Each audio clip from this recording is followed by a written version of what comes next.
Okay, greetings, brothers and sisters. I made a short video about this already. Today is Thursday, whatever March day it is. Is it like the 19th or something? Where's my fucking phone? It is Thursday, March 20th. One day away. It's only one day off. Okay, so I made a video about this, and I want to cover two things I covered already, just with a different perspective about it. I want to show you the reaction to the JFK files. Um, so you got to start off with the knowledge that it's like 60% or over 60% of Americans don't believe in the official story. And if the truth community existed when this happened, no, I can't say that because the truth community didn't call out Donald Trump's WWF fake ass assassination attempt. So the truth community completely failed and really just became a joke when that happened. Not even questioning whether it might not be legitimate when it was clearly not legitimate. So but if the truth community existed, the JFK the JFK assassination would be a lot differently thought, viewed a lot differently now because it would have been, I mean, the moon landing, all that stuff. Like, there's people out there just calling bullshit all the time and everything, whether it's not. Everything's more scrutinized. And so there is huge amounts of data. There's a whole movie done by Oliver Stone, and he didn't cover a fraction of it. If you listen to RFK Jr. talk about his dad and his uncle's assassinations, he clearly believes the CIA did it, and there's enough information where he could just discuss it. Whatever he's saying is legitimate, right? There's people who go through it. And there are people who just, this is their thing. People who are still affected, people in their 70s or 80s when they were alive when this happened. They were, they were they were shocked by it. But it's such a long time ago that the people who were there when it happened are not. It's such a distant memory, and they're older, and all of it. And so, yeah, let's get into it here. Thanks so much for being with us, Jefferson. What are your takeaways so far? There's a lot of this, and a lot of this is not really organized. Yeah, so we spent last night going through the 2,000 or so documents, and I got to tell you, Lincoln, there's a sensational story here that people need to know. This is not a nothing burger, as people will tell you. There's an amazingly interesting and pregnant story in these JFK files. Let me explain. Late last night, we got the unredacted testimony of CIA counterintelligence chief James Angleton, who testified behind closed. So again, remember he's counterintelligence chief, so he's involved in disinformation, right? Counterintelligence. See, everyone in the CIA is involved in disinformation, but he's chief of counterintelligence, right? So this is like the big covert position. Closed doors to Senate investigators in 1975. Up till yesterday, about 40 pages of the 113-page transcript were redacted. All of those redactions have come off, and we see a new window into the CIA's pre-assassination surveillance of Lee Harvey Oswald. One document, FBI document released yesterday, indicates that Angleton recruited Lee Harvey Oswald as a 20-year-old Marine as a contact or a source for the CIA. Okay, so if you are coming, I guess Lee Harvey Oswald, I don't know that much about this, so it's, is ex-military, right? And so you're coming back from, whatever it is, whatever war that he was involved in, I guess Vietnam, and you are, you're being recruited by the CIA. There's all these people who are supposedly recruited by the CIA. I think Tucker Carlson's one of them. We know it with Anderson Cooper, like people have admitted it, and Marcus Miletus from the Daily Kos. And right after they're recruited, like the day after they're recruited, they get a job. Like Anderson Cooper gets like a job at CNN, and Marcus Miletus founds the Daily Kos. And so you got to believe that these are CIA creations, right? If somebody's recruited by the CIA, like there's the acknowledgement of an attempt to recruit them, but they said no, and then all of a sudden their life takes off, and they become a public figure. Like they're examples of these kind of things, right? And so you got to assume that this guy, I mean, if this guy was recruited by the CIA, that he joined the CIA, right? It's a job. He was already a wartime person. And so he was working with the CIA, right? So this is a guy, especially when there's so much shade on the CIA. When you have RFK Jr. and other people, prominent people saying the CIA were involved in this assassination, and there's all these reasons for it. There's things that JFK was doing that would make him a target for the CIA, right? So in terms of any kind of official story, the CIA would be a prime suspect. If the truth of community existed when this happened, we'd all be looking at the CIA, right? Like this would be, so, and there's so many people who think the CIA are involved. And so all of a sudden, there's a relationship with this. I mean, if this was out, there's a reason why this shit was redacted, right? They blocked it out. Why is that national security, an issue for national security, that this guy recruited, the guy who was chief of counterintelligence, recruited Lee Harvey Oswald. So a few more details here I'm looking up. So Lee Harvey Oswald was 24 when he shot Kennedy. So this guy recruited him, the chief. We'll get into that position in a second. And it says Lee Harvey Oswald, the man accused of assassinating President John F. Kennedy, because there's no trial. The other thing is he was shot. Somebody comes up and shoots him without him ever getting a trial. And so that was, really suspect, right? It's just a trial, he would have had a defense and he could have ratted out and whatever information came out. Yeah, I was working with these people, whatever. Because I don't think the guy was even involved. He was a former U.S. Marine serving about 3 years and was known for his skill as a marksman, but also for being court-martialed twice. So this guy was somebody who was a marksman who got court-martialed 2 times. So he had basically some psychological issues and problems with authority. And yet this guy recruits him as an asset. And so why would he recruit this guy? Here's the AR response to this.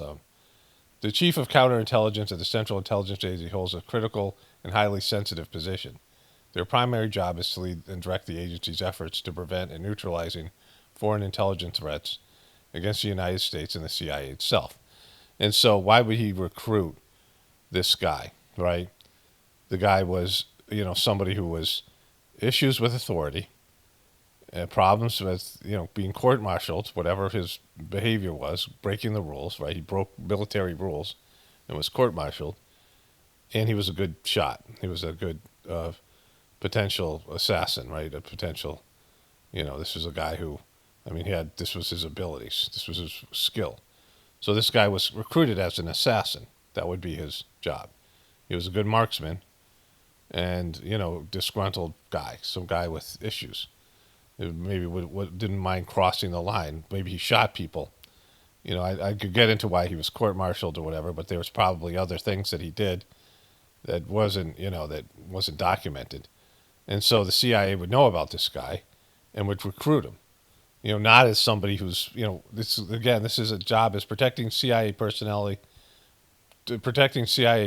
facilities and operations, identifying and countering foreign espionage. They are responsible for identifying and disrupting foreign intelligence operations and stealing classified information, recruiting CIA officers as spies, or sabotaging CIA activities. Securing, vetting, clearance, overseeing the security clearance process for the CIA personnel to ensure they are trustworthy and do not pose a security risk. Insider threat prevention, developing and implementing strategies to identify and mitigate the risk of insider threats, individuals within the CIA who might be compromised and seeking to betray the agency. Physical and cyber security, some of these things are new here. Developing and implementing CIA strategies, creating executive comprehensive counterintelligence strategies and plans to address evolving threats, overseeing and directing investigations in suspect espionage, insider threats, and security breaches, managing assets and resources. There's all this stuff this person's in charge of, right? And it's all the scummy stuff that they do. Like this is all the, you know, all the kind of stuff that is like the, you know, the stuff that you're not supposed to, like the black operations stuff, right? The stuff that is, you know, the dirty kind of CIA stuff. So that's what, of course, this job entails. And so this guy's in this position 3 years before Kennedy's assassinated. He recruits this guy, and this guy was an obvious patsy. People, you know, the story kind of falls apart with only one shooter, because there's this magic bullet, right? There's all these things. I mean, if you watch any of the movies and documentaries and the things that are out there about the evidence that already exists, you now have, you know, more shade or more doubt about a guy that everyone thinks is a patsy. People are thinking he might not have even been involved. He wasn't even there. And if he was one amongst many shooters, and he was the fall guy. Like they had to get somebody. Somebody was going to go to jail for this, right? Or not. Like so somebody was going to be blamed for this and then killed. And then they were going to just dump all the blame on an individual. You know, I just looked up if he had a manifesto. Of course he didn't. No, Lee Harvey Oswald did not leave behind a manifesto outlining his motivations or ideology before or after the president's assassination, but he did have no formal manifesto, diary entries, socialist leanings, lack of group affiliation, focus on the act. You know, a loner. I mean, this is the kind of stuff. They profile these guys, right? But, you know, the CIA, whenever somebody has a manifesto, that's what the CIA does, right? The CIA or these these kinds of intelligence community operatives, you know, have created this profile after the Lee Harvey Oswald. It was this patsy, right? That they would have this guy who's a loner, you know, this disgruntled military person, couldn't hold a job, you know, these kind of things, right? Psychological issues, and you know, whatever it is. And these guys all have manifestos. Most of them do. Like that's a new wrinkle, and it's just you know, when they're releasing a profile of a person, they make sense to people, right? It's something that you psychologically are comforted by.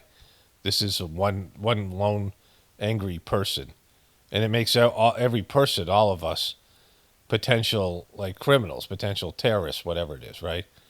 Like it's not like coming from these agencies and these corporations that hire people who are like this to do bad things. It's people who are just disgruntled people.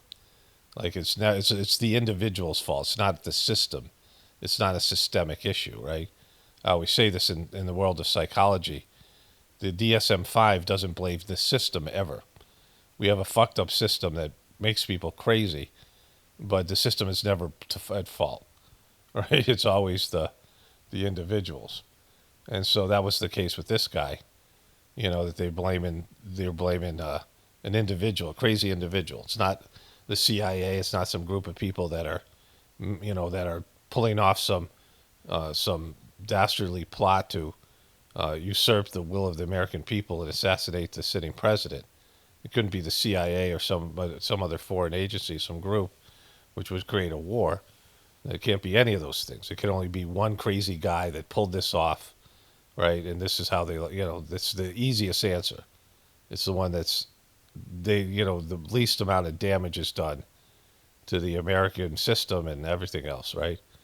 But if it's, you know, an inside job, if the CIA killed the president, then the whole system's fucked. I mean, there's no going back from that. Even now, if that was acknowledged that the CIA killed the president, that means that the CIA killed the fucking president. Like it's, you know, the CIA should be disappeared completely, right? You can't have an agency that would kill a sitting president, right? Would assassinate a sitting president. You can't have that. You know, that means the intelligence community that's supposed to protect the country, and the president's, you know, a big part of that country, and the way that affected the American people see this president killed. You know, this is somebody who won an election, right? This is, you know, whatever it is. I mean, just in terms of the view of the American people, you can't have that. You can't have some foreign agent. You can't have like Israel whatever be involved in this. This Cuba was less so, like not Castro, but Cubans were involved with this. You can't have some foreign country that's an ally be involved in this, right? Or whatever it is. You can't have corporations be pushing for this. Like if there's some massive conspiracy that involves business and high-ranking rich people and I mean all these things, like part of this shadow government and all this stuff. Like if all that stuff comes out, and the American people are like, "What the fuck you guys doing?" Like there'd be, especially when it happened.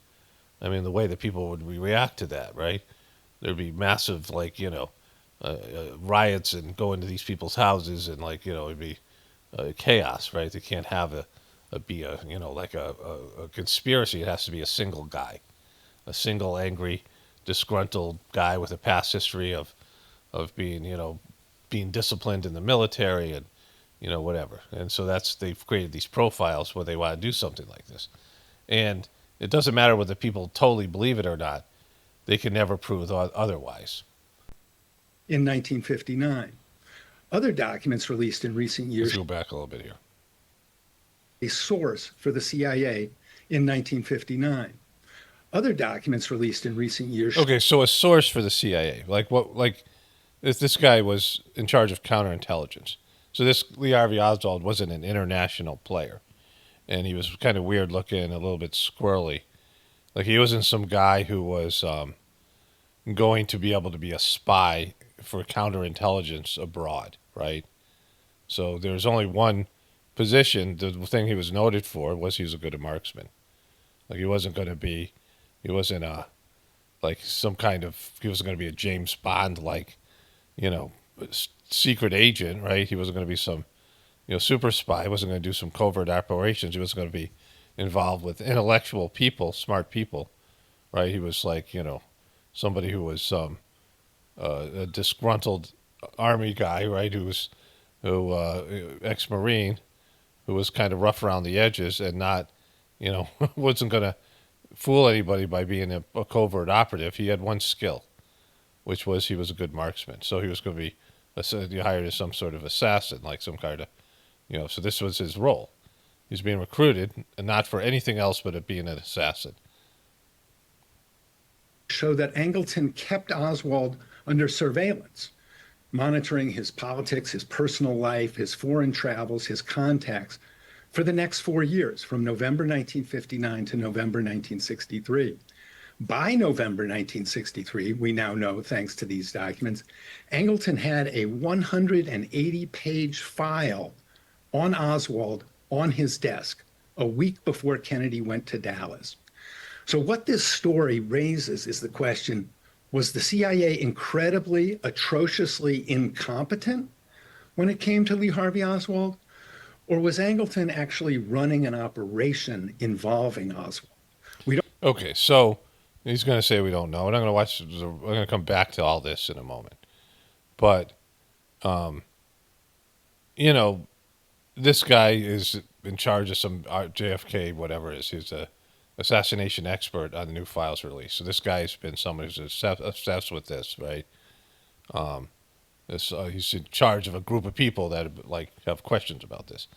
And so MSNBC interviews one guy who's an official kind of non-truther looker into this kind of thing, someone who's this is his thing. And so these people are combing through these documents.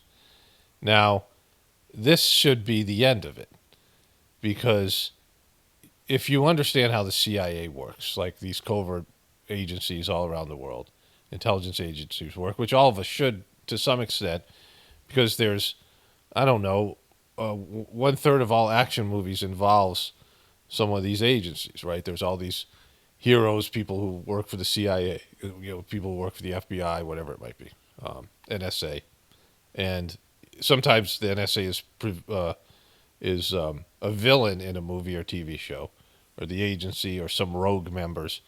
But we know about spying because they make movies about things that actually happened, or fictional movies about these things, TV shows, TV series. There's a big, spy movies, right? And the CIA is getting a lot of attention through, media and all the rest of it. And we have a sense of how these things work. all of us, whatever, some of it fictional, some of it not. But the fact that this guy was being looked at for 3 years, they were studying this guy, watching him, and they had a 180-page folder on him and had tried to recruit him as an assassin. The only reasonable explanation, and the CIA is being blamed by RFK Jr., family members, and so many other people for so many things. Like the CIA now, I mean, has assassinated people. That's something they do, foreign leaders or whatever it might be. And so all these things, like all this information, it makes it kind of a slam dunk that the CIA was involved with Kennedy's assassination. Like you said, it's either gross incompetence, but this was all redacted. This was something the Warren Commission had. And anybody who was looking into this would say, all right, we got to look farther into this because now there's a smoking gun between the guy who's being blamed for Kennedy being killed and the CIA. There's a link between them. There isn't like he had nothing to do with the CIA. They tried to recruit him and were observing him to the extent the guy had his folder on his desk, and a week later he kills Kennedy. I mean, this was just stuff that they're releasing now. So this is all you need. 1,000 pages. There's these document dumps, and they're not going to find something where there's some CIA plan that exists that the CIA has been keeping around just in case someday some president like Trump comes in and says release everything. They're going to scrub the stuff as much as possible. But this was stuff that was in the Warren Commission and was redacted, but it was there. And so this is a slam dunk, right? All the news media should be reporting on this because this is a big deal. This is everything. This is as much as you're going to get. There might be other details come out and things, but there's already a deluge of information that the story that they released doesn't make any sense, right? There's the magic bullet. Let's look into the magic bullet real quickly here. Bullet. Yeah, let's Be a magic bullet. The conspiracy theorists said only a magic bullet could do what the Warren Commission said that this bullet did. And they're correct. If, and let's underline and italicize the word if Connally was seated in the presidential limousine where they say he was, directly in front of Kennedy, and you have a shot proceeding on a downward trajectory, passing through on a straight line through Kennedy's body, then at this point right here, it would have to stop in midair, make a right turn, a couple inches, stop again, make a left turn, and proceed on to hit Governor Connally. And then the conspiracy theorists, they say, bullets don't even do that in cartoons, and everyone starts to laugh. To find the truth. So this is the magic bullet theory, right? That this bullet did this miraculous. I mean, it went through this guy 3 or 4 different times. This stuff, you saw it in the movie. This is one amongst many. This couldn't have happened. Issues with the Warren Commission report, right? And again, this is not my field of expertise. And a lot of this is just based on memory. But all the shade that's been thrown on the Warren Commission, all the inconsistencies in their story, that you are forced to believe. Like they're trying to make you believe. The people, the powers that be, that the magic bullet, there's only one shooter, right? So if there's multiple shooter, then there's a conspiracy. If there's more than one shooter, and there's all this evidence of more than one shooter, right? Well, there's multiple bullets. This was something this guy was in a kill zone, and they had him, from multiple different angles, multiple different places. Like this was not going to not happen. Like one shooter, yeah, there could be a chance that this doesn't work out. Like something happens, something blocks their view, any kind of thing. But this was, multiple shooters, it's something else. And so if there's multiple shooters, then there's more people involved. You can't blame the single individual, the disgruntled individual. There's something else, where 3 or 4 people are working together, whatever the people that are involved. Because there's people who aren't shooters involved. And all of a sudden it's like, well, what does some of the relationships these people have? Well, they all have a relationship with the CIA. Oh, well then, and then if you can't just go and kill one guy and he never gets a trial, then the other people are going to get a trial and someone's going to talk, right? Like someone's going to say, yeah, this was more than just me, or whatever it is. Make a deal. And so if they're getting you to believe all these inconsistencies, and there's lots of them, and then the information comes out, this guy was recruited by the CIA as an obvious assassin. Like, so he was recruited as a potential assassin. And then they observed him for a number of years, and the guy had a folder on his desk a week before the thing happened. And this guy is a patsy. Like, everyone looks at him as the patsy. The majority of people, the majority of Americans, over 60% of Americans don't believe the official story. Then, this everything falls apart, right? The CIA was totally involved. Like, of course they were. The CIA, and then who else was involved? Like, then, who was pressuring the CIA to do this? Where was this order coming from? Like, what group of people? What, foreign group of people? Because Israel has a role in this, right? A lot of evidence pointing at Israel. And so then you have a whole different, like, especially now with what's going on with Israel and Palestine. Like, if it came out now that Israel was complicit and involved in JFK's assassination, I mean, what Americans were already, what was the feelings towards Israel? It was a pivotal time when they're making this massive land grab. And so there's a lot here. Okay, so this should be a massive news story, right? Lee Harvey Oswald was recruited by the CIA, and they had a file on him, and they were surveilling him. So either the CIA completely failed, which, of course, they might, but not in this case, or he was a part of it, which he obviously was. He's a patsy. Like, this is an already pre-existing narrative that the CIA is involved in, and Lee Harvey Oswald is their patsy. And now there's this evidence that's a smoking gun that that's the case, right? And again, it's not the kind of evidence that they can say, all right, for sure. It's not somebody admitting that this is the case. It's just this is what it is, right? So it's as close to as you're going to get without an admission. And so, I searched this here. So first of all, I watched a little bit about this video here. 8 new discoveries in the JFK file dump. And I didn't get to the 8 new discoveries, but the guy is talking about that illegible, that some of the documents are illegible. They can't be read. They're just so sloppy that they're old that you can't physically read them.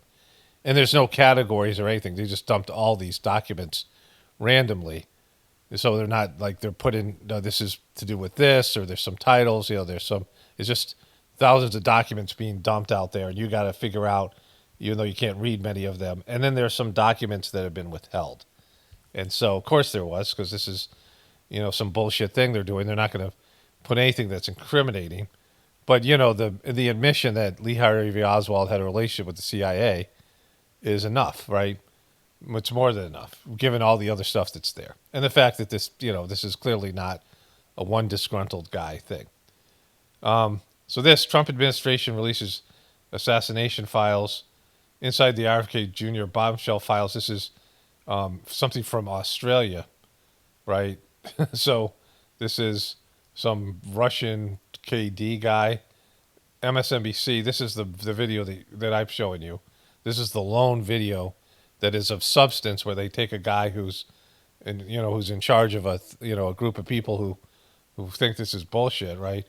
And he disseminates, combs through this information. This is vlogging through history. Sky News Australia, shocking details emerge about CIA release. So none of the mainstream media, even Fox News, is covering this, right? Is this the reason JFK files were kept hidden for so long? News 10 from Phoenix, right? So there's nothing here. JFK files release, this guy's podcasts, a bunch of these podcasts are there. So nothing from CNN, none of these other big major outlets. JFK files Lee Harvey Oswald, Bill O'Reilly on JFK Oswald conspiracy theories. I'm sure he's going to shit on them because that's what he does. He's a gatekeeper.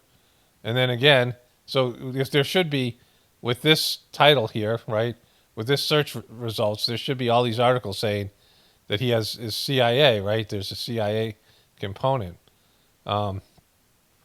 This is, again, none of these, I don't even know what this is. Some like these so-called authoritarian news sites, they're not covering this. This is a bombshell story. This should be on the front page of every paper. Of course, the Trump stuff is sucking up all the energy. And then the other things that are going on in the world, But this is a huge reveal, right? It's a fucking massive reveal with so many people believing that that the official story is bullshit, right? There's a Bill O'Reilly thing. And then I searched for it here. JFK files, Lee Harvey Oswald, and nothing. It doesn't say anything here. Files was revealed about Oswald and CIA plots. Al Jazeera, like it's for the second shooter to CIA role. What new documents reveal about the assassination reveal? It should be Lee Harvey Oswald had a relationship with the CIA, right? You can put the CIA in here, and it's still not going to make a difference because nobody's covering this stuff. I mean, you go to news here, and so what was revealed about Oswald and CIA plots? Al Jazeera was the top result. USA Today, and then New York Times classified documents. What's in the U.S. JFK files? There's nothing here with Oswald in the title. I mean, this should be 8 things JFK files CIA click to Roosevelt's yacht. Yahoo. New JFK assassination files reveal details on Lee Harvey Oswald's connection to the Soviets. That's more important than connection to the CIA. He was not a Soviet asset. It's ridiculous, right? So the guy was shot before there's a trial, and that's suspect. That's sus as hell. CIA secrets and exposed agents. See redacted details from JFK files. Washington Post. Like these should all be. Lee Harvey Oswald was an asset or potential asset was recruited by the CIA. Like that's a fact. The guy who was in charge of counterintelligence tried to recruit this guy. I mean that's what it says. And then the guy was under surveillance for so many years. Huge detail. If you know anything about this, this is like as much of a smoking gun as you're going to get from these files. They're not going to put anything in there that's outright incriminating. But everybody who doubts this thing, which is more than half the population, and of course younger generations, I mean they don't know about it, but it's something that's it's just a confirmation that the CIA killed our president, right? Fucking killed an American president. Or at least, whatever. Like, I mean, whatever there is truth to the official story, that's it, right? Like whatever really went on there, whatever you can flesh out from the the details of these events that happen Kennedy could be living on an island with his best buddy, his gay lover and Marilyn Monroe. I mean, like, who the fuck knows, right? But in terms of the official story, all evidence supports the idea that CIA killed the guy. If he was, murdered, which first televised murder, assassination, at least the one that, is going to stick out in people's, it's just iconic. And all the things that went with it, right? This was one of the biggest events in American history, and especially modern American history, the televised American history, one of the biggest televised events. And, there's a complete cover-up and hoax and just a ridiculous story that's been dismantled for, decades now. And this information comes out that confirms all those suspicions, and the mainstream media doesn't cover it at all. Here's one that, again, it's related without being related. NBC News is the one that's doing the best job here because they have this guy on, and then an obscure. We'll go back to that interview and we'll watch the end of it, which I didn't show you before. Latest batch of JFK assassination documents show Kennedy's distrust of the CIA, including tens of thousands of documents released. The JFK files Tuesday was a complete unredacted Schlesinger memo. This is that report here. They're showing this one thing. That's their the video they've put up there. The newly released tranche of documents of the assassination of President John F. Kennedy includes a memo that for decades helped fuel speculation that the CIA was somehow involved in the killing of the president. Known as the Schlesinger memo, the 15-page document dated June 10th, 1961 was written by JFK's aide Arthur Schlesinger. It warned Kennedy that the CIA was encroaching on his ability to direct foreign policy. And again, I've talked about this. So every president that comes in, there are operations that are already in play, right? So, if you understand, like the Pittsburgh Steelers, for example, they've had three football coaches in my entire lifetime. I'm 60 years old. And some teams have three coaches a year, right? Like some, they fire their coach every year. And so when you have consistency in leadership, you hire good people and they stay at their job. And, occasionally there's burnout or time passes them by. They're outdated. But the Pittsburgh Steelers has been one of the most successful. Their team is always, I don't think that Mike Tomlin's had one losing record. They always have a winning record, right? They have more wins than losses. So when you have a president that, if you have a new president, new administration every 4 or 8 years, the term limits means that these guys are coming in for a short period of time when they have had these programs in place and these operations that have gone on for a long time. And so they withhold information and they make sure these guys don't fuck up their stuff, right? But if somebody looks into it, and Trump threatened to do so in his first term, and they did him up, right? The intelligence community turned on him, and he learned his lesson. But they're not into you coming in as president and messing up their long-standing operations. And Kennedy was threatening to do that, right? And so is this. The memo's existence was a secret, and it was made public earlier, but with large chunks of text blacked out for security reasons. The entire unredacted memo was one of the thousands of non-classified documents, now declassified documents. Not all of them are, they didn't declassify all of them, that the National Archives of Records Administration released Tuesday on orders of President Donald J. Trump. As of Wednesday afternoon, 69,000 of the 89,000 documents that Trump promised to be released have been posted online. If anybody's expecting to find proof in the memo that the CIA conspired with JFK's assassination, Lee Harvey Oswald, to kill Kennedy, again, this is like they're still putting this like there was one shooter. They will not find it. But anyways, this was the whole thing here was about how Kennedy was, didn't have a good relationship with the CIA. So that's another, nail in the coffin. And if you put all the pieces together and you realize the story's not believable, then that's where that leads. But anyways, so they don't recover this. Like they don't, this is a major story, and at least they should post something about this. There should be some news, mainstream news media outlets, and there should be some videos out there saying, even the video that I'm showing you, saying the CIA and Lee Harvey Oswald had a relationship. Because, people have suspected this for years, and with all the various conspiracies out there about this, these various theories, that's one of them. That's one of the major ones, and that would, that's a big missing piece that's now in play, which shows that this thing was clearly not, this was an inside job, right? And then everything else, like I said in my last video, is, they can't say shit to us, right? Because if the CIA killed the president, then, there's nothing that's sacred anymore.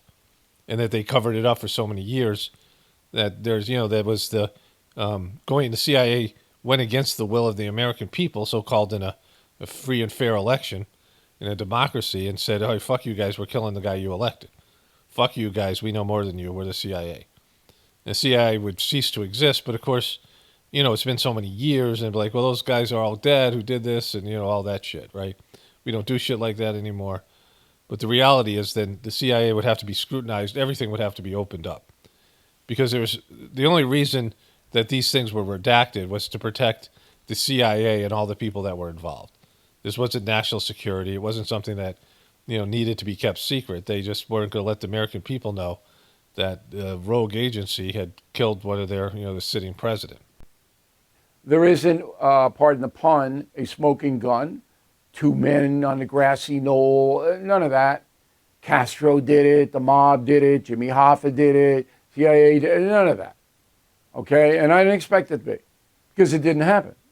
Lee Harvey Oswald shot JFK, and we prove it 15 different ways. Okay, so we knew this asshole, this gatekeeper, was going to say this stuff, right? This disgraced, fired piece of shit, right? All the stuff that he was involved in like all this whatever sexual improprieties, all his weird shit. He's always been a piece of shit gatekeeper. And I saw, like, I knew this was going to be his take. I mean, I don't know that much about him, but I knew this was going to be his take. I didn't watch this yet.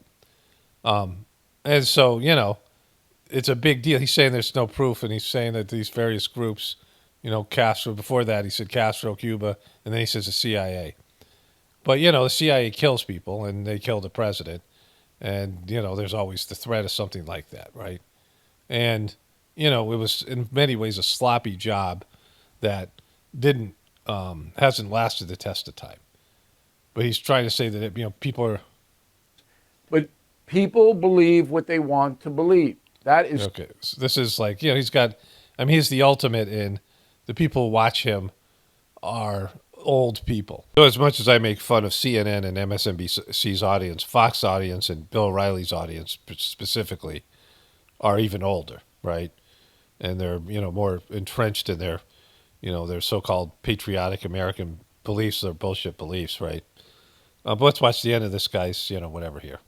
We don't have the answer to that question because there's still some relevant records to come out. For example, one file of another CIA officer who was involved in the pre-assassination surveillance of Oswald is still kept secret. So this is a great first start. There's an incredible story here, but we need to do more research. Jefferson. So he's saying this file, which I presume is not going to be released, which is, you know, many of these the ones that aren't going to be released, you know, they released all these documents that are illegible, you know, they can't be read, these poor quality documents, and then all documents that had, you know, people don't even understand what's the context of what's going on in the documents, right? Like if you just thousands of pages and you're trying to put the thing together of information, and you know could easily miss something. People are combing through these things, but they've released documents that have no information, no value at all, and so the ones that they're withholding are going to be ones that are more incriminating, or ones that, you know, have been removed and not part of the, you know, whatever. So they didn't release everything. And there's a document apparently about a guy who was involved with Lee Harvey Oswald, who worked for the CIA. That's what this guy just said here. Well, one file of another CIA officer who was involved in the pre-assassination surveillance of Oswald is still kept secret. So this is a great first start. There's an incredible... So, you know, why do they keep that secret? Right? You know, I mean, they're surveilling a guy. That's what you would do with a patsy, right? You know, you have a guy you're gonna blame, and he might have some sort of superficial relationship with the CIA where he thinks he's a part of it, you know, whatever. There's something there. He's got a handler, right? He's got a handler, and, you know, all these things, and, you know, these are the kind of things that were released, and, you know, whatever. That there was a handler involved, and he was, you know, he was connected, which he is. I mean, these are the kind of things that people try to draw these conclusions, and now it's out there, and, you know, they're just pretending it didn't exist. Story here, but we need to do more research. Jefferson, and talk to us, if you would, a little bit more about who Angleton was, and then is there anywhere any document or information? I was listening last night to some of the audio tapes that the CIA carried out of the Cuban embassy in Mexico City when they used Oswald supposedly being there. Okay, so just, you know, who is this guy, right? Now, there's a lot of no-name people at MSNBC. I don't think I've ever seen this guy before. And if I have, I don't know who he is and what show he's on, right? And so, is this even is this on MSNBC or just something they released on the internet? So this is the one, you know, this is the one sort of, all right, we're talking about some of the most big reveals here, the relationship of the CIA and Oswald, and one network is reporting on it. And some, this isn't Wolf Blitzer or, you know, some of their, I don't know who the good guys there. This isn't like the Hammer guy or Rachel Maddow or, you know, some of their, you know, their A-list talent. This is a guy no one knows his name, some obscure, you know, whatever it is, right? And so, or not, but talk to us about Angleton. And at the time, President Kennedy was so involved in what was going on in Vietnam, others, totally in opposition to what the United States military wanted, and also sending that reporter to Cuba to speak with Fidel Castro. Jean Daniel. Is there any possibility of getting this stuff anywhere? It is coming out, and we need to spend more time with this. But what we see in the latest releases is this pattern of malfeasance on the part of the CIA. You talk about Kennedy's interest in Cuba. One of the important documents that surfaced yesterday is about the origins of Kennedy's mistrust of the CIA, which started in 1961 and continued through 1963. And we got a memo yesterday about Kennedy's plans to reorganize the CIA. So this is well known. He was going to reorganize the CIA. So you got a guy who wasn't friendly to the CIA, and he was coming out of a totally different mindset, right? And so what the 60s did, and the boomers, the so-called baby boomers, this generation of boomer hippies, and I make fun of them a lot, and I run them down a lot for their failure now, for their selling out now. They become the man. They become what they hated, right? But when they had this sort of, it was a shift in consciousness. When they talk about like indigo children and spiritual consciousness, there was a shift in consciousness that happened in the 60s. And a lot of the things that you're seeing now, some of them good, some of them bad, but it was tearing down the old bullshit paradigm, which was a highly indoctrinated, very structured, Christian-based, the bad part of Christianity, the controlling part of Christianity. It's a whole thing. I'm going to talk about the movie Heretic in a bit, which I watched yesterday. But there's the bad parts of religion, the bad parts of the, I believe in being conservative, but not in the way conservatism was when I grew up. The Bill Riley conservatives, and so this guy was coming in with a different consciousness. And America was so pro-war, pro chemicals, pro everything, pollution. The corporations, and there wasn't. There was a kind of a, like this guy Ralph Nader started suing these companies, and environmental pollution became a thing, and which is a good thing. There was things that were happening that have changed America for the better. And there was a consciousness shift. And the CIA was not going to look good in the scrutiny that was going to happen. The shit that they pulled, the old paradigm, the old way of looking at things, it would have been okay. But not in the Kennedy era. And if Kennedy came in and combed through their files and started releasing documentation and they were doing illegal shit. The CIA always does illegal shit, right? And they run illegal operations. They drugs, they were selling drugs and shit, right? They were involved in multiple drug scandals, so that they could fund their operations without having to go through Congress, because they were running illegal operations that they needed drug money to fund, right? So they were selling drugs. They were involved in drugs and weapons and things like this. The Iran-Contra, all these things.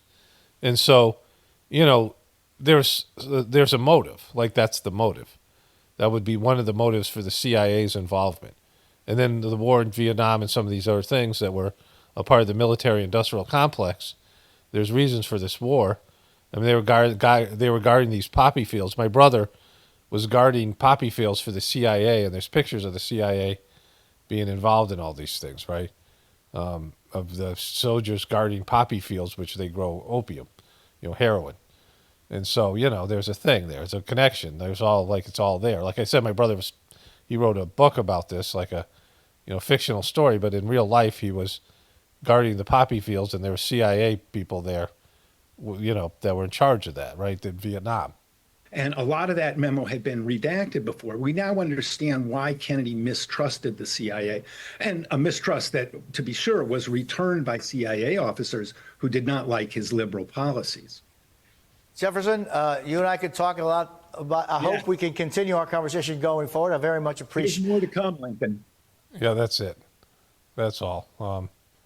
And so there's, and it's just going to come and go, because everything else, I mean, there's Trump is always going to be dominating the headlines with his bullshit he's doing, and then the liberal media, all this stuff. But this is a smoking gun, and it is, like I said, validation and vindication for everything truther. Because when this happened, when you assassinate a sitting president, when your governmental agencies assassinate, it was more involved than that. Foreign, there's a lot there, and there's so much involved. Like it wasn't just one rogue guy at the CIA. This was a comprehensive pushback against. I mean, this was the two, and you could say, all right, there could be one lone gunman kills RFK, but JFK, but what about RFK? What about Bobby? Right? Why the fuck was Bobby killed? Like both Kennedys were just happenly killed by some mentally ill fucks. And you hear RFK Jr. talk about his dad's assassination, and it's pretty brutal. And like it's just there's interviews I think on Joe Rogan about that and these things. But this happened, and it's a conspiracy that was pretty much proven now. I mean, definitely proven as far as anybody with the ability to, come on, just stop bullshitting me. Of course they did it, right? Of course the CIA did it. CIA is the number one suspect in this, and all the things that went with it. Okay, so I want to revisit this, Tiffany Siana, the Vino mom. Mom before Sam. I like my politics like my Merlot. Deep inky purple and well-balanced free speech advocate. I'll fight for your right to disagree with me. She has 35,000 followers, but this video kind of went viral, this mega thread, and about her talking about the upcoming collapse of the economy. And so, I don't know what her professional background is. She's a mom, apparently. There's not much information about her having any specific knowledge about the economy, whatever I could find here. But she is articulate about this particular issue. I'll play the beginning part again here. Okay, so let's watch this clip here. But before we get into that, so that whatever that title, that video I showed you guys that I thought would be good, I didn't listen to their take, but they did a good description of the document dump. And then they get into the whole, they talk about the, I had to fast forward through it, but the guy talks about the Warren Commission, these other things. And his first take on this, his first talking about the documents, which is, I think 8 to 10 minutes into the video, he says, was Lee Harvey Oswald a KGB operative? And there's some evidence in these files that he had a relationship with the KGB, which is silly. It's fucking really, the R word. It's just really stupid. Because if this was the KGB, then the American media covered it up. Right? The CIA and everybody covered it up. And there was no reason for the KGB to kill Kennedy. I mean, they weren't, there's the Bay of Pigs or those, the Cuban Missile Crisis thing, but there was no reason for them to kill Kennedy. And that would have been World War III. If you assassinate the president, there's nuclear war. We would have had nuclear war right then. The reason it's not the KGB is because there's not nuclear radiation in a post-apocalyptic world that I grew up in, because I was, it was a year before I was born. So that's what would have happened if the KGB had killed Kennedy. It would have been, there was already the Cold War, and just wasn't something this stupid for them to do that, right? And, Lee Harvey Oswald was a CIA asset that they were watching. And so if it was the KGB, how would the CIA not know about it? So, it's the CIA. It's silly. And so for anybody to come up with that as their lead story, that video sucks. But speaking of which, here, let's watch this. Last night, I started off by researching Hooters getting bankrupted by private equity and ended up uncovering the next 2008 level economic collapse. And they're hiding the bubble inside a private equity black box that makes it almost impossible to see what they're... So again, this is 7 million views, right? It's, gone viral. They're doing. Almost. This time, they're not going to collapse the banks and make it too big to fail. They're going to bankrupt the entire American pension system. I'm almost too afraid to make this video, but it has to be done, so let's get into it. Okay, so I want to talk about this thing here. So there are lots of people who know more about the economy than I do. Like I mean, I don't know anything. I don't have a business mind. I don't like business things. I had a lot of friends who played basketball, intramural college basketball, things like this. Some of my buddies from high school that all went into business. They majored in business. And I bounced around and I majored in psychology and some of these other things, but I never had a good business mind. In fact, I was put on this thing called check systems. I worked multiple jobs in college and I always had plenty of cash, but I was constantly writing checks that were end up bouncing. And it was like a number of them, like 50 of them. And then I would, the money would come back in. But I had all these check fees. I had $500 in check fees, just stupid shit, right? It was one of the things I wanted to be able to train my kids. And, I thought there should be a class like in high school, how to deal with all these practical things that every adult needs to learn how to do. Like you get out of your parents' home, you go to college, you start living in an apartment, and there's all this stuff that they do that if there was no communication between you and them, you were never trained to do, and you don't even know have to be done, right? And I was so ignorant about business. So pretty much anybody can talk about business and the economy and know more than I do, right? Just or be better at it because it's something that it's not that I just don't have an aptitude for it. I don't like it. Like I don't like the whole thing. I don't like business stuff and money stuff. I just don't like it. Like when I have to deal with it, it's excruciating to me.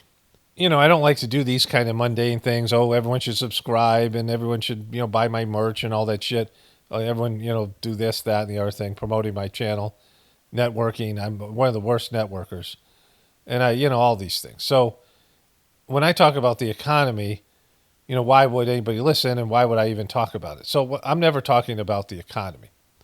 I talk about any of these things because I don't know much about it, right?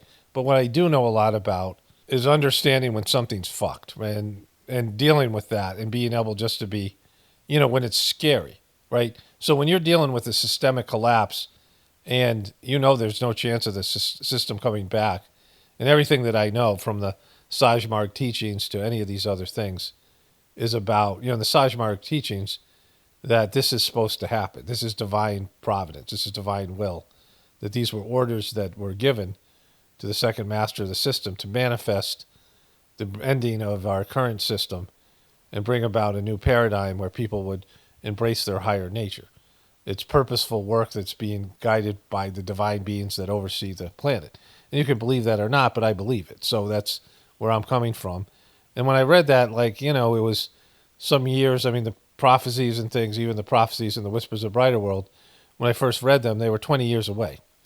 Now they're 1 year away, right? The first thing is 1 year away. So, these type of things are, nobody wants to hear it if you don't have a plan B and you don't have a skill set that's transferable to a post-apocalyptic systemic collapse. And most of us don't have that. And so that's why this woman's video's got 7 million views, because it's sensationalistic, but it doesn't deal with the fact that we're fucked. Like she's, all these people talk about these things that, are, it's like, well, this thing's going to happen or that thing. And like their symptoms, they're not getting to the root cause that our system is completely bankrupt. It's insolvent. And it's just a matter of time before it collapses in some major way. And there's massive changes to the deal you have in your lifestyle. It's now out of stock, these things. And because of my ability to just, be in that space, as a New Age person would say it, because most people aren't and most people can't hear it. So that affects my viewer count. It affects this whole thing because people want hopium. People want some false hope. And, you're not going to get that here because I don't have it. Like I don't have any false hope. I'm surprised every day that I wake up and nothing's changed based on stuff I've known for a number of years. And this can go on for, I don't know how much longer, but it can go on because it's gone on this far. And so we're just waiting for, it's like having a terminal diagnosis and saying, hey, you got 6 months to live and it's 8 years later, right? So, or having a diagnosis where the doctor goes, how come you're not already dead yet, right? That's, if a doctor saw the economy and our current system, and it's not just the economy, It's really about the moral depravity and the moral breakdown, which is always the end of a system when morality breaks down, when decadence sets in and morality breaks down, and that happened years ago. And so, all these things, and the idiocracy, I mean, there's all the symptoms are there. Everything that you would look for in a collapsing empire happened years ago, and it's just been like a walking corpse that somehow has been managed to stay afloat. It's like Weekend at Bernie's that's being walked around, right? But in terms of the economy and what this woman doesn't know or can't see or can't, deal with, and all the people that watched her video and all these other people, because what she's talking about doesn't mean shit. It's just a symptom that's going to happen or not, right? But like inevitably, they're going to take Social Security. That's already done. They're going to take your retirement. They're going to take your wealth. They're going to just take it. They can take everything. Like it's not yours. Your money in your bank account is the bank's. It's not yours. Your house belongs to your property belongs to the government. They're allowing you to be there and think that you own it. I mean, all these things legally and every other way. And they just take, the wealth is just going to disappear. And there's going to be all these things that happen. And I don't know how it's all going to play out in terms of World War III and the other things that go with it. It's just going to be a big fucking mess, year of chaos. Again, apparently some other channel is using year of chaos or something like this. One of my viewers said. I don't know if they thought about that on their own or they do, whatever. It's at this point, who gives a shit? But in terms of like what I'm saying here and none of these other people are saying is that tell me how the debt can be paid off. So we have this $36 trillion debt. It's going to be, after this year, it's going to go up $3 trillion every year. So within a couple of years, it'll be $42 trillion, right? From this, this day, 2 years from now, it'll be, if it stays at $3 trillion a year, it's probably be more. And no matter how much bullshit they say they're going to cut, which is, again, Elon Musk is a selfish, narcissistic, ruthless businessman, as is Trump. And they're both going to take their share as whatever, of the loot, and they're going to give it to their buddies who are rich, not you, and, whatever's going to happen. And they're not balancing the budget. It's not even a possibility. And so there's, in terms of paying off the debt, like I said in my earlier video, there's three options. One, that you devalue the dollar so much that $36 trillion isn't anything, right? I mean, substantially devalue it to where, like everything goes up, right? So the gross national product becomes $100 trillion and the tax revenue. So right now the gross national product is, I think, $29 trillion from what I saw yesterday. And the tax revenue on that gross national product is $5 trillion, right? So, about 20%, which is the going tax rate, the majority tax rate. So 20% of the gross national product is $5 trillion. And so if the gross national product went up to $100 trillion, because now the inflation of the dollar has so little value, that it's by hundreds of thousands of percentages that it's been devalued. So now it goes up to, $200 trillion. And then you have $40 trillion in tax revenue, right? But then all the expenses go up, so your expenses are now $40 trillion. So even then, you don't have enough money to pay the fucking deficit, right? You don't have enough money to pay the fucking the loan, the debt, the American debt that we have, because all your money is accounted for because the value of the dollar is gone. So the debt isn't so bad then because it's only $40 trillion, and $40 trillion doesn't mean what it meant because now the value of the dollar's been depreciated, but inflated, and so that is whatever it is. But still, you're not going to pay it off, and then the economy's so fucked anyway. I mean, it's global economic collapse if that happened to the American dollar, and certainly America would be fucked more than anybody else. And so, that's part one. So the other option would be that there's no inflation, which of course there's going to be. And there's some big major business, some big major windfall profits where the amount of tax revenue goes up substantially to where we now have a surplus, that our expenses are all paid. So the tax revenue would have to go up by quite a bit.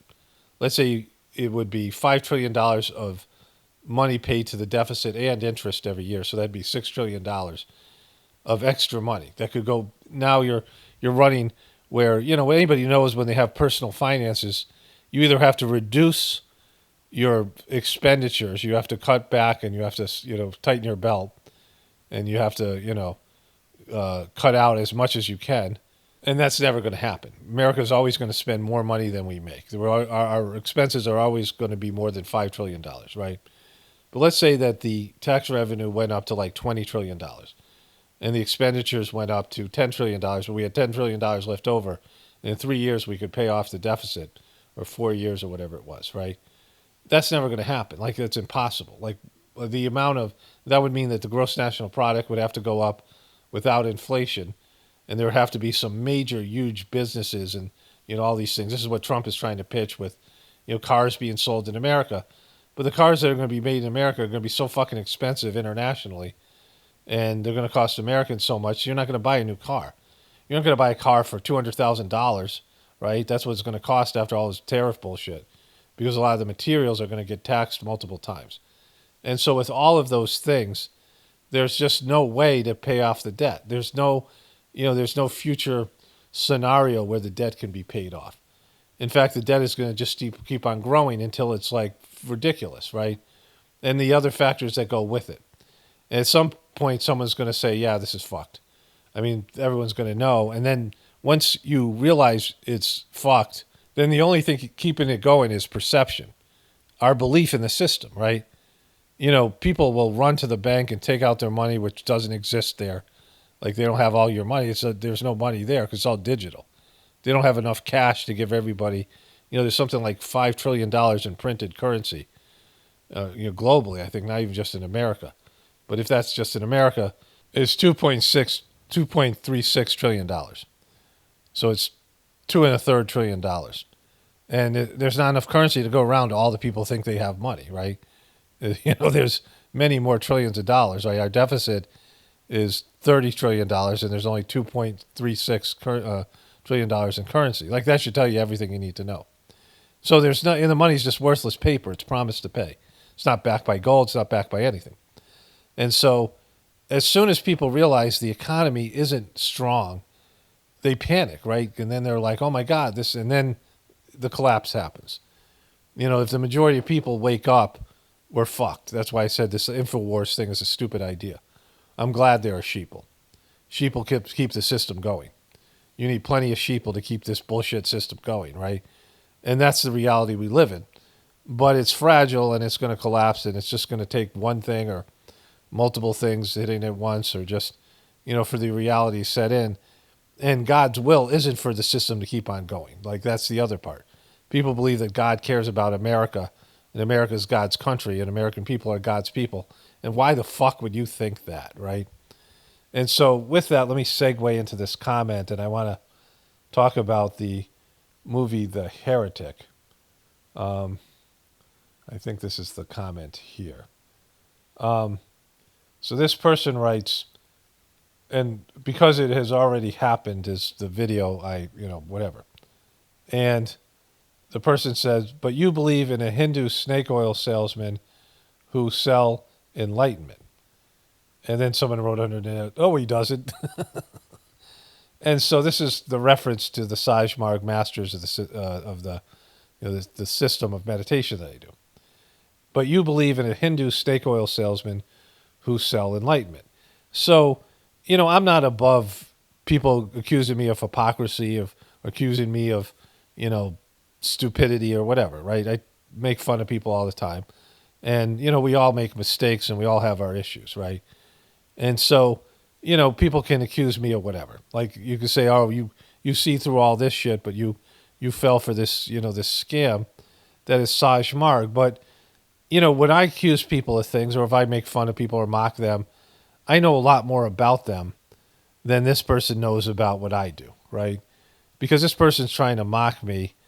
And, when you lie about shit, it wrecks the mocking.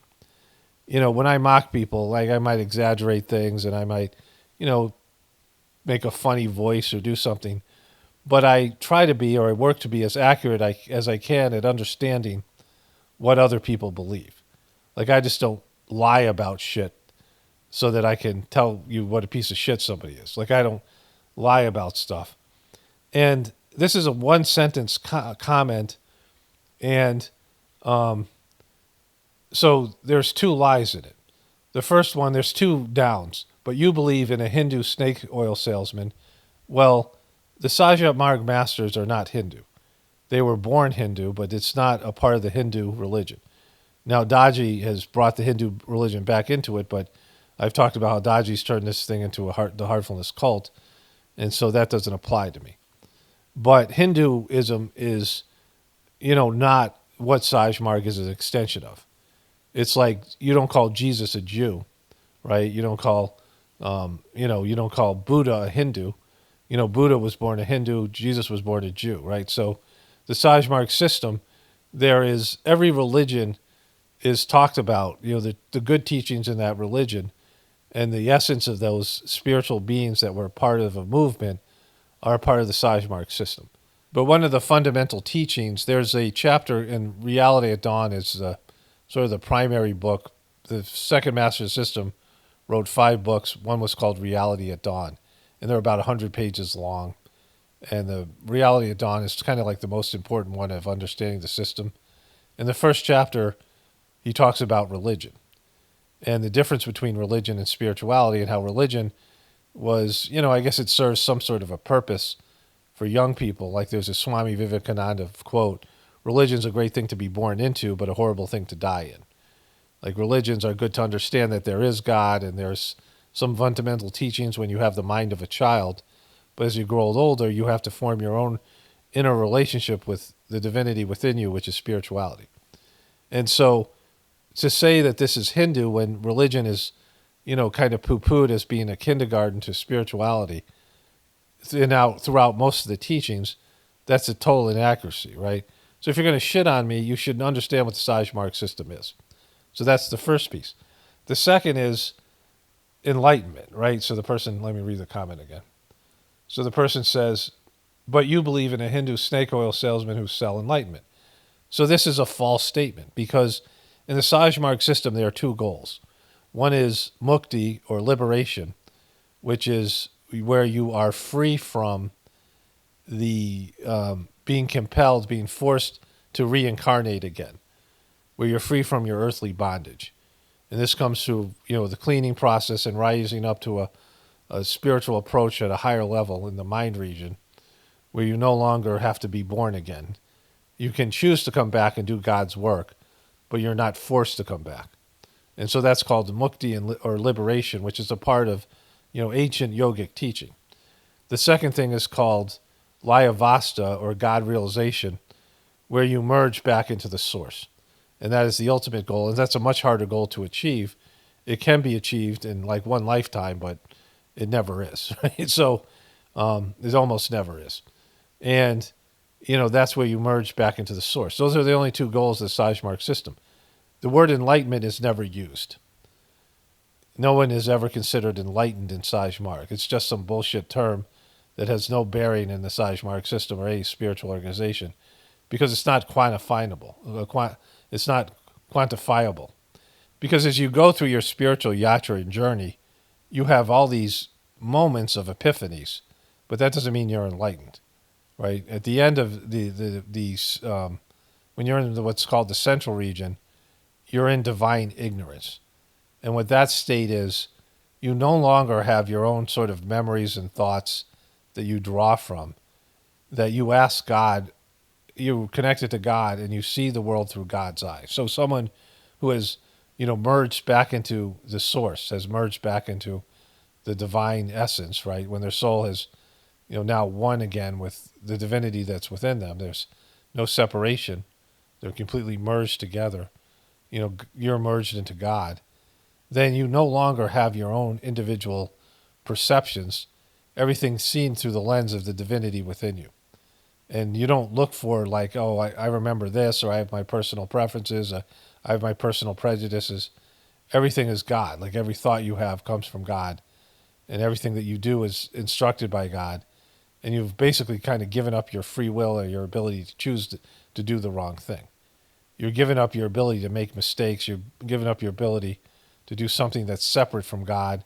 There's no I anymore. This is, you going back to being just a part of, extension of the divinity that manifests the whole universe, right? And so there's no enlightenment from that stage because you're in divine ignorance. You no longer have a mind. You don't have your own thoughts, your own opinions and things. Everything comes from God.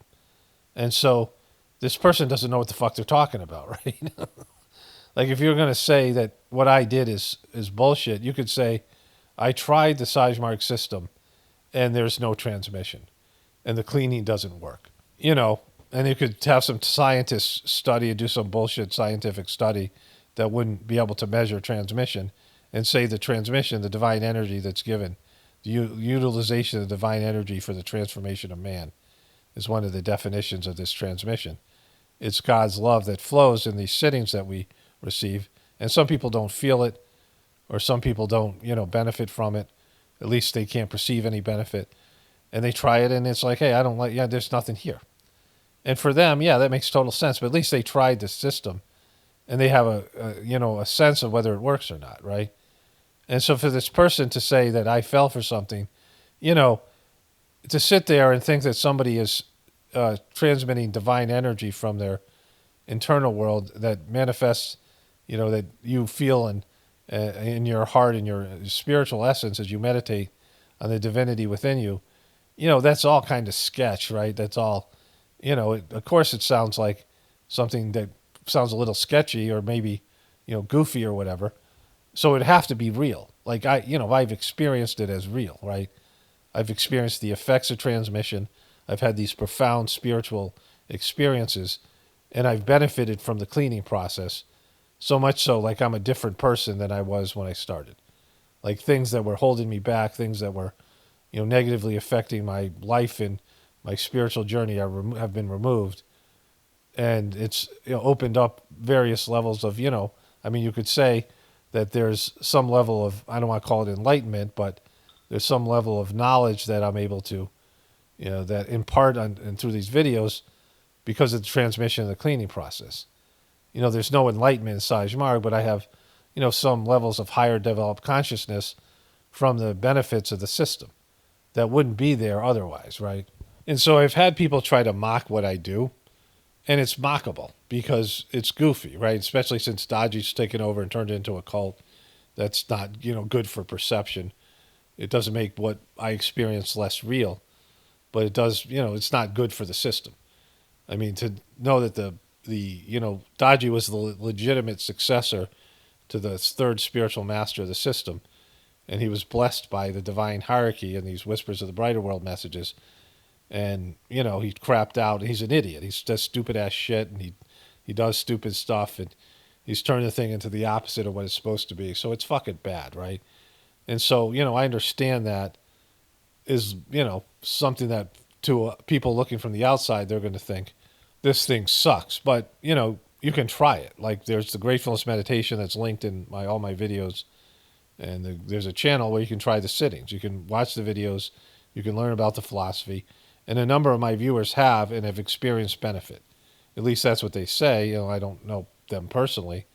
But you can read the comments. You can see the comments on the sittings.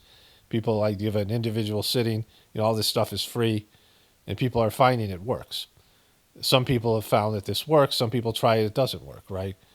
But the people who have found it on the highest level of experience, or even higher levels of experience, it's a game changer. It's amazing. And so that's the thing that you would have to invest in. You wouldn't say, like, this person knows, all right, this thing is Hinduism because the person's Indian and it's snake oil salesman, but the guy isn't selling anything. He's not a fucking Trump. I mean, there was no scam or business. Donations were accepted, but, most people didn't donate or didn't, have the ability to donate. It's not a big money-making scam. I mean, it was, thousands of people meditating at these gatherings and other places where people would do volunteer work on a grassroots level to make the gatherings happen. And it was, if you were involved in the system at all, you would see that there's no financial scams or whatever, at least until Daji became, fallen or whatever fuck happened to him, right? But when you come from a place of ignorance and you're not investing in what you're looking at, like I try to learn about it. I work to learn about the things I'm covering. I try to understand I work to understand other people's positions and points of view before I say they're full of shit, right? I just don't like make shit up, out of complete ignorance. I mean, I can't know everything about them, but I have to know enough about it that I don't sound like a complete idiot. And saying this is a Hindu snake oil salesman and it's about enlightenment, he's not selling enlightenment. There's a service given, you meditate and you receive transmission and cleaning. And you can maybe imagine that, oh, wow, this is great. But the experiences I have are far beyond anything like that. And for me, it's, I would love if everyone in the world can do it, but I know most people can't. They just aren't, they're just not there yet. I don't know. It's been a real disappointment for me. But it's just like when you're a truther talking to sheeple, most sheeple are not, almost all of them are not going to wake up. The majority of people are not going to try this meditation, and even if they tried it, it wouldn't work for them. And that's a real bummer, but, I have to do what I have to do to put out the word, but I have no interest in, I don't care if people can do it or not or whether it works for them. I don't give a shit about it, right? I'm not selling it. I don't profit from it. It's just something that I think is like the best thing ever, and I wish that everyone could benefit from it the way I have. In fact, I wish people could benefit for more than I have, right? I wish people could have bigger experiences than I have. I wish that everyone would go farther than me, because it's that kind of thing, right? It just makes it better for everybody. But anyways, in that, let me talk about the movie The Heretic. Okay, so I watched the horror suspense movie Heretic yesterday. I usually don't watch horror movies because there's a couple reasons. First of all, anything that's made to evoke fear, like anything that's meant to creep you out and give you disturbed imagery, which oftentimes horror movies, almost all horror movies, there's twisted demonic shit, things that are an abomination, things that you shouldn't really see or think about.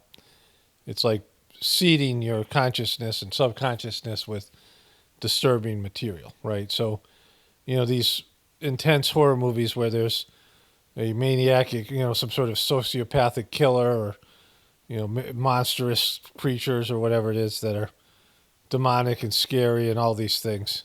And just the imagery, the grossness that's there. It's, it's not good for you to see. The ugliness. I mean, we have enough ugliness in the world. Plus, human beings have exhausted fear in all its manifestations as much as possibly could be done. Like, in terms of all the phobias, in terms of all the nightmarish shit, all the evil, twisted shit that's done. I mean, in terms of, like, weapons of mass destruction and these horrific things that are available. I mean, fear is just, and the use of fear in advertising and in religions and all kinds of different, controlled systems, fear used as a tool. And so the amount of fear generated by these horror movies and, these things that people need, like some people need this to feel alive, going on roller coasters, thrill seekers.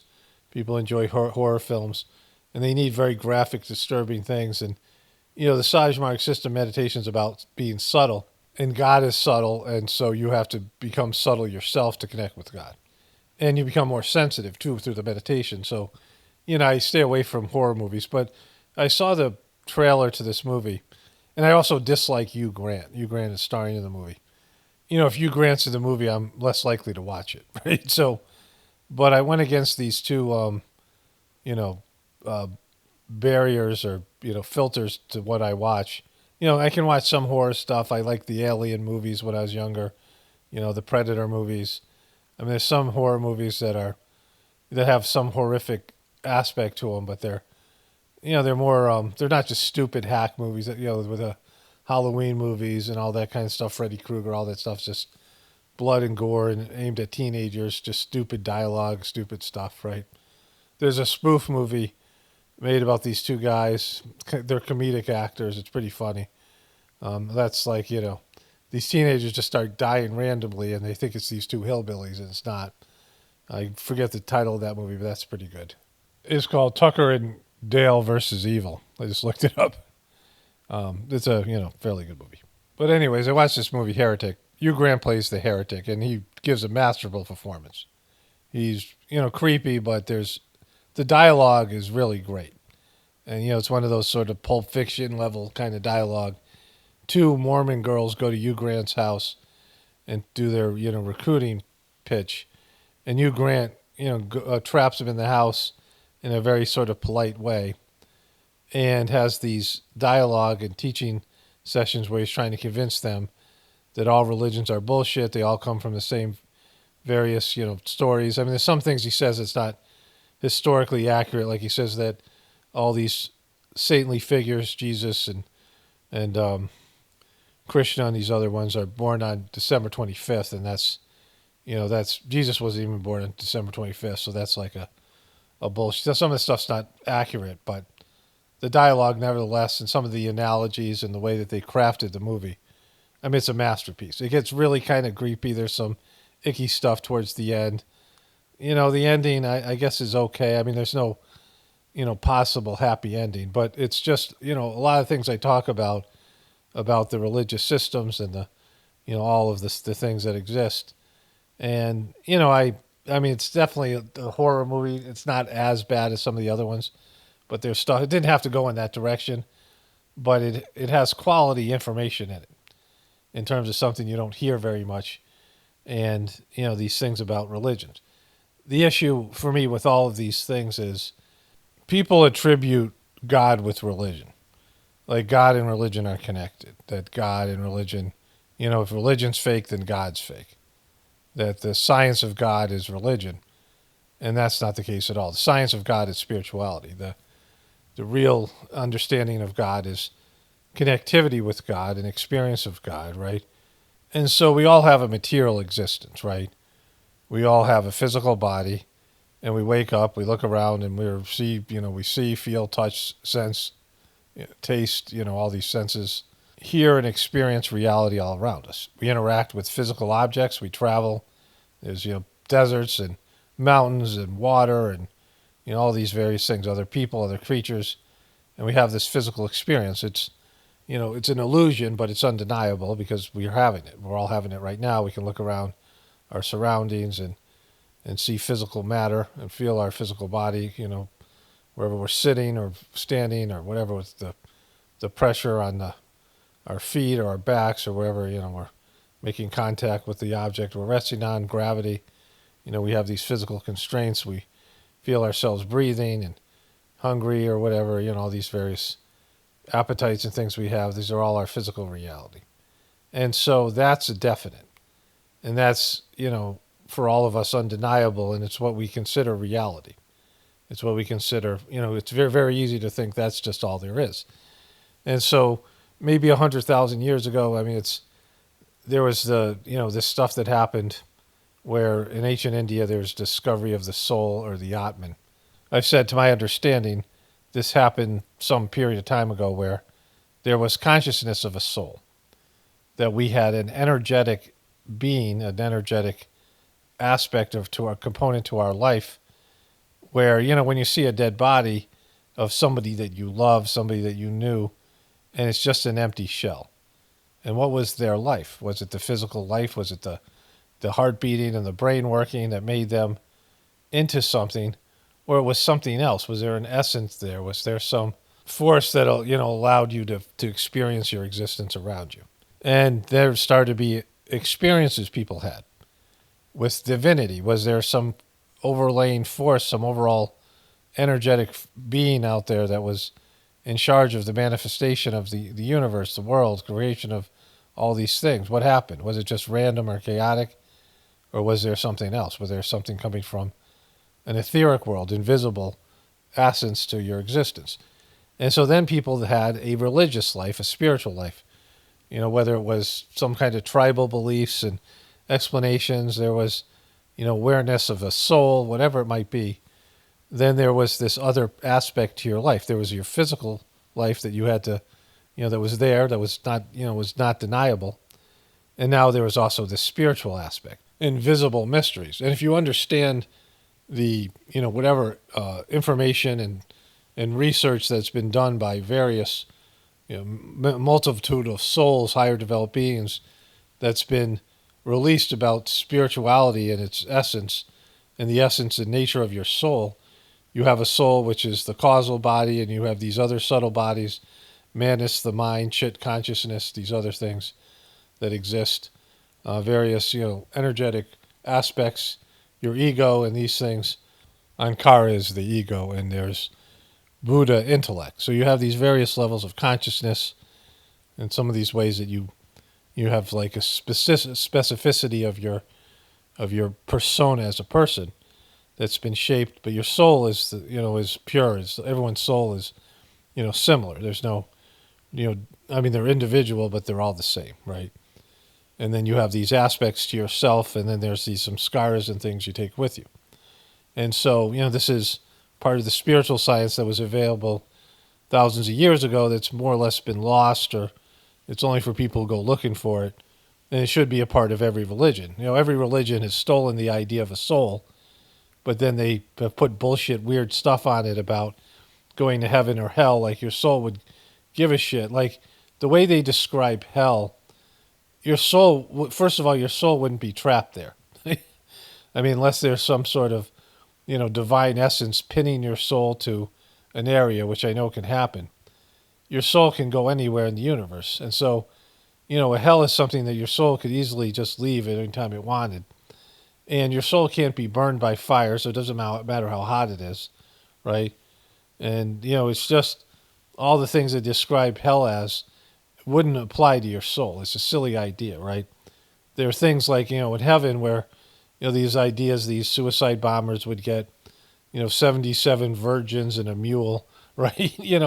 What good would be virgins if you didn't have a dick, right? Like, you're no longer a physical body. And so these things are silly. Like they put materialistic aspects on hell and heaven and these other things that don't apply to your soul, because your soul doesn't have a body and senses and these things, right? So it's like goofy stuff. But they still have the idea of a soul. The soul is there. And so if you do have a soul, because you have a body, but if you do have a soul, then your soul is more important because it's internal, and the life of your spirit is more important than the life of your physical body. Like if there's some other bigger plan here and there's some spiritual manifestation of your physical existence, then there's a point to your existence. Your soul has a point. There's some sort of plan. There's some sort of divine organization, all the rest of this stuff. And if God is everything and in everybody and is your creator, then God created you and you are made of God. There's some part of you that has been, is in its pristine form, is connected to divinity and is a part of the divine energy that manifested the universe. These are just basic, logical leaps. If you believe in a soul and you believe that there's some divine essence that's created the whole universe, then you're a part of that, and that exists within you. And so you can connect with that part of yourself, your soul and your subtle bodies and the spiritual aspect of your existence. And religions do everything possible to make that not happen. Religions, there are spiritual people in religions that rise beyond the religious teaching. They go beyond the parameters and the boundaries and the handling, the containment that religions are supposed to keep you in a little box where you can be manipulated and controlled by the religion. And, people break through those barriers and become saints. And in Christianity and some of these other religions, they're killed. Especially the ones that, Judaism, Judaism, Islam, and Christianity, you're killed when you become spiritual. Although in Islam, they do have these Sufi saints that's a spiritual aspect of that religion. There's mystics in every religion who go beyond the parameters of their religion and find divinity within them, and they penetrate to another level, and they either are ignored or they're called crazy or they're killed or whatever the religion does to minimize their negative effect. Even Jesus was, Jesus of course was one of these people. People who they grew up in a religion and then they become spiritual. And so there's a solution here. There's a solution to the problem of your life. There's a solution to, all the issues and your questions about, why you're here and why things are the way they are. And you can just go and connect with the divinity within you and ask. And people listen to my videos, and, a lot of that comes from me knowing this and having cultivated a relationship through the Sajmarg meditation that I do. And people like what I have to say, and they like the insights that I have. But they're like, yeah, I don't want to do that, right? And so there's also, something that prevents people from becoming spiritual or dealing with that side of themselves, right? People struggle with the bodily, their physical life, and yet they don't seek any relief in the spiritual side of existence. And many of them have talent and maybe past lives in which they had spiritual lives. And there's lots of people who just can't do it. They're not ready yet. They don't have the ability for abstract thought. The most they can do is a religion, and that's fine. If that's all somebody can do, then they should do what they can do. It's better than nothing, right? And you have to start somewhere. But there are people who are capable of spiritual life. And when you're capable of spiritual life, then you can, understand accept something like the economy collapsing or any of these things, because there's something more going on here, right? There's a divine plan.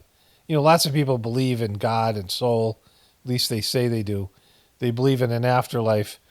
They believe in heaven and hell, or whatever their religion tells them. They believe in these things. And yet, it's just something that gives them comfort until they're close to dying, and then they're like, oh, fuck. It gives them comfort. Oh, yeah, there's a heaven, or there's something. I don't have to worry about that now. And so, it's something you should be cultivating your whole life. You should have a material life because you do have a physical body, and you should do all the material things, live a normal life. You have some sort of work that you do, maintain your existence, have a relationship with other people, kids, marriage, these things. And then you should also have a spiritual life because you have a soul, and those things, should be equally attended to. You can't neglect one for the other. In the Sajmark system, a bird needs two wings to fly, a spiritual wing and a material wing, right? It's one of the sort of breakthrough teachings, because lots of religions, there's this priest class or monks or whatever it is.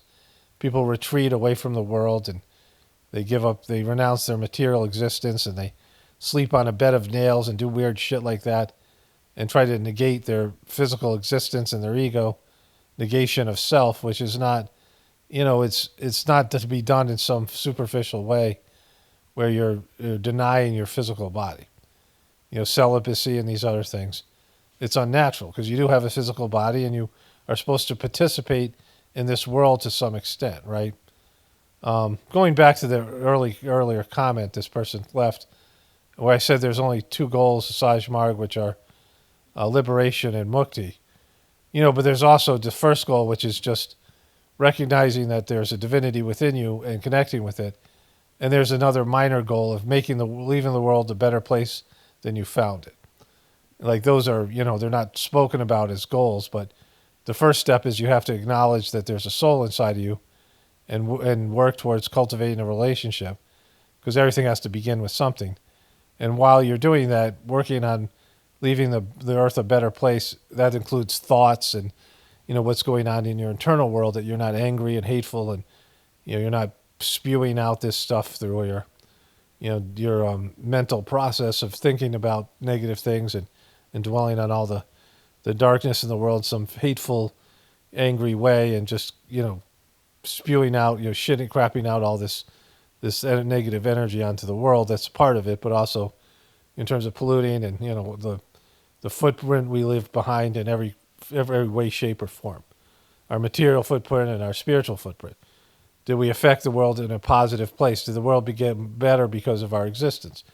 And it seems like a small thing, but it's almost impossible for the average person to achieve, because our very life and our very lifestyle is not about that, right? It's the opposite. We're making the world a worse place just because of the nature of our system and everything that goes along with it. But anyways, getting back to my central point here, if you don't have a relationship with the divinity within you and you're not looking to become a spiritual person, you're fucking limited in your thoughts and opinions.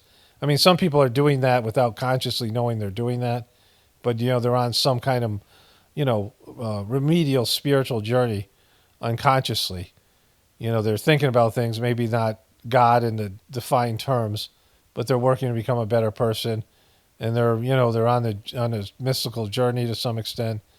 They're going on some kind of vision quest or whatever you want to call it. And so there's, they're dabbling in spirituality without even knowing it.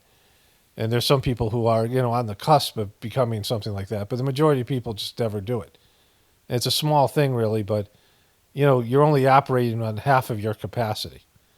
you're only, all you have is your physical abilities, your mind, your intelligence level, and then all your skills and physical skills to manage your way through life, and you don't understand the greater picture or greater point, and you're just living a materialistic life, and you're neglecting this whole side of yourself where, the real mysteries and the real journey is taking place. And so, as long as people are like that, they can't really be truthers, because you're only looking at half the truth, right?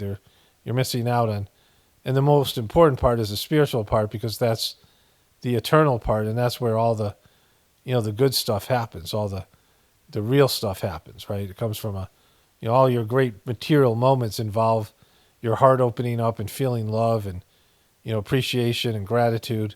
You have your moments of joy and bliss and communion and connection with other people. There's always love and loving energy and things like that involved, right? When you go to some beautiful place, you see a sunset or something.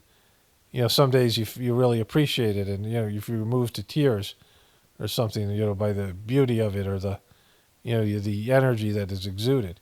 Some days you're like, it's just another sunset.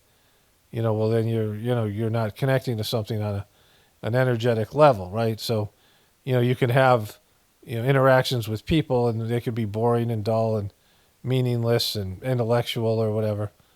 But then you have moments of love where you feel for other people, the love is there, the energy's there, and you remember those moments, because they're special, right? The moments you feel love for something, you feel God's love, you feel divine energy, you feel grateful, right? You have these big moments in your life, and when a child's born, these people die, and these things, the superficial things and the little bitching and complaining you have about people and all these other things fades away, and you just are left with, the deep feeling you have for people, and these, intense feelings that people have when they're connected to their spiritual side. But for the most part, people run away from that, and that's the real tragedy of life here on planet Earth. And there's, all these people who are, wanting to unlock the answers and figure out the mysteries. You don't get them, the mysteries, by sticking your head in the cesspit and going deeper and deeper down the rabbit hole and going, this is why I was talking about horror movies. You're going in the wrong direction, right? If you want to find out what's going on, you got to rise up to a higher level and find God on a spiritual level. And the material mysteries will be revealed to you, because the spiritual essence is where all these things begin their manifestation, right? They start off as spirit, they start off as energy, and then they turn into whatever they are now. And so if you have to go to the source to find out what's really going on. Only spirituality will save this world. It's Paul Romano, definitely pointing for the Apocalypse and the Ascension. Everyone have a blessed day and be grateful.